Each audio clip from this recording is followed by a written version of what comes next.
ये रे देख फेकू चौधरी दादा उसको पहन के आवत है। अरे हां रे फेकू चौधरी दादा ये का हाल बना है, साया पहन के आयो है का बच्चा?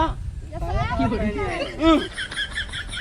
ऐसा रहा बच्चा हां दादा कि हम खेते गए रही हैं। हां अब खेते से लौट के आवा, हां खाना पानी दीन तुम्हारा दी, हां दादा तुम्हारा दी खाना पानी दीन और खावा तो हम हूँ उनका देखा तो हाँ। सोए गईन बे और सोए गईन और जो सोए गईन तो का भवा कि अत्ते में जनते हो हाँ। चौधरी में नहीं पंचायतिया में नहीं हाँ। पंचायत करे इधर उधर बलाइन जाए थे। हाँ।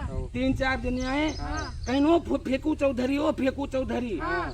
अब हम आज ही लगे तुहरे सोवत रही ने हां अतने में झझक के उठा हाँ। अब हम जानी हमार लुंगी आ धरी है हां लुंगी और लुंगी के बदले में भैया हाँ। पहनी आयो।